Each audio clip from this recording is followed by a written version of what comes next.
Hi, I'm going to do a quick little lesson on conic sections, what they are, and why they are not that different from linear equations, okay? So first off, when we are talking about conics, the reason it's called a conic section is because it comes from a cone. Okay, so the shape that we have, we are no longer working on a 2D space, a two-dimensional, like a paper space, where all we can do is fold it and cut a line through it, okay? If we were to tear this paper in any way, shape, or form, we would get a line out of this paper. Now we have a three-dimensional shape. And so when we cut it, or when we tear or we slice through it, in different ways, we get different shapes, okay? So the first thing that we're going to talk about is taking a regular cone. That's why it's a conic. And if I were to take my sheet of paper and I'm going to slice through the top of the cone straight down at a 45-degree angle, okay? A 45-degree angle cuts off a slice of the cone and we get this shape.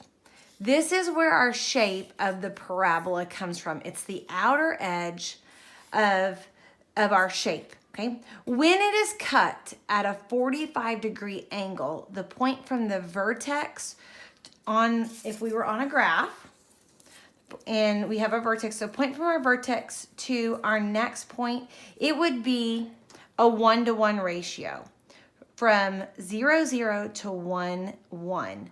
So our graph would go through the point 0, 0, and then it would also go through the point 1, 1. Okay, so that's when it's at a 45-degree angle. Just like when we take a piece of paper in our quadrants here and we cut them at a 45-degree angle, we have our line and it goes on a 1-to-1 ratio, stair-stepping through all of the points of our graph.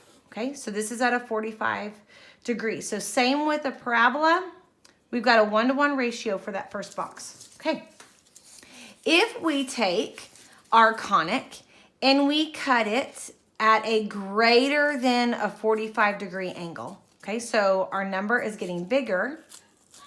Okay, we're going to pull it apart.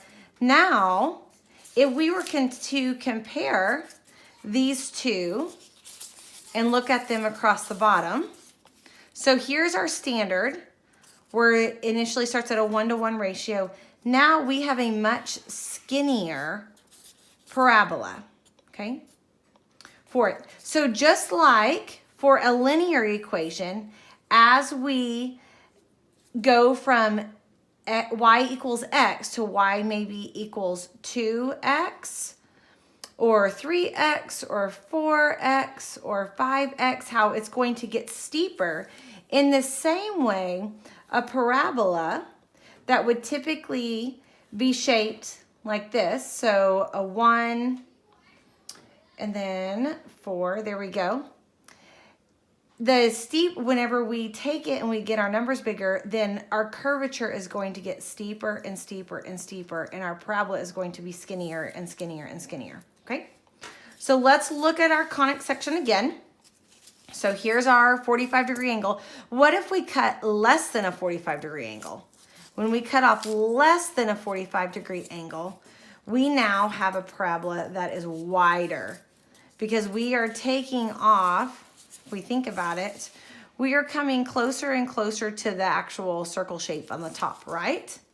So it's getting wider and wider and wider. So when we compare these, our less than, our curvature isn't as steep as our 45. So that is where our parabolas come. So in the same way, when we go less than, then our curvature is going to be more shallow. Okay, I like to use that word. Now, what is another thing about a conic section? If I were to take a cone and I'm going to slice it straight through at perpendicular to the cone, when we do that, we get a circle. Okay, so then that's a perfect circle. If we were to take this cone and we were, instead of slicing it perpendicular, we were to take our paper and we were to slice through at any angle alongside the cone. If we were to cut this cone, we now have an oval shape. This is called an ellipse. Okay, so a cone sliced at any angle all the way through gives us that oval shape. Okay, now when we have two cones that are attached, and so we have our line of symmetry is running directly through them, okay, and we take our paper and we are going to slice directly through our cones, and we're going to hit both of them. When we cut through them, we end up with a piece here. It has a gap in the center and a piece here. Okay. These pieces, however, are still part of that same cone shape. It's just part of our graph is on, in this case, the top. Part of our graph is on the bottom. This is a hyperbola. Okay, so they all come from cones. I wanted to show you how they work through a cone if we actually slice through a cone in a 3D form. And let's look at how they are really not all that different from a linear equation. As we were talking about the first one with a parabola, when we have a linear equation, okay, for example, y equals x, we know that's a 45. So we are equal. Every time we move over 1 on the x-axis, we move up 1 on the y-axis. So we are going straight through the center of each square, connecting, okay? In the same way, for a parabola that is y equals x squared, we're going to have a standard parabola shape where when x equals 1, y is 1. So we're going to hit this first little dot here. Okay. Now when x equals 2, y is now 4. And when x is 3, it's 9. Okay. So here is our standard parabola shape. Okay.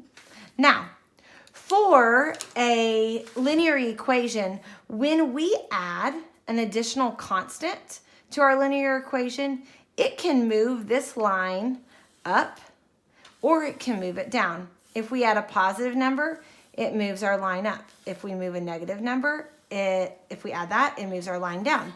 Same for a quadratic. If we add a positive number, it will move our entire parabola up. If we add a negative, it will move our entire parabola down.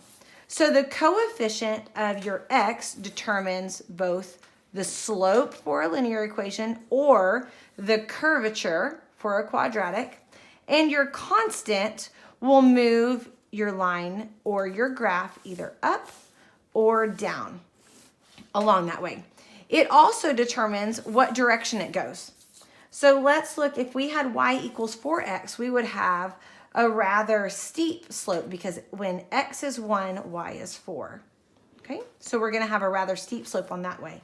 In the same way, if we have y equals 4x squared, that means our very first point is going to go through 1, 4. So our parabola, and my straw doesn't bend that much, is going to have a very steep slope. Okay, now if y equals negative 4x and it was a linear equation, we know that our line would be moving down.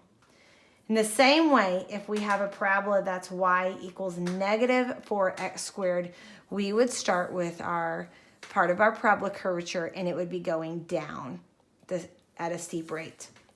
Okay, if we have y equals 1/4 x, so that means when x is 1, y is only 1/4. So we have a rather shallow line. It's not very steep at all. So our parabola, again, would go through now 1/4, or on this one. So we're going to have a rather shallow parabola. Okay. And the same way, if it was negative, we would have a shallow slope that's negative. So when we deal with that in a quadratic, we are going to have a shallow parabola that is pointing down. It is emptying out. It is negative. So a positive one cup, it fills it up. Negative, you don't have any water in your cup. It's going to pour down.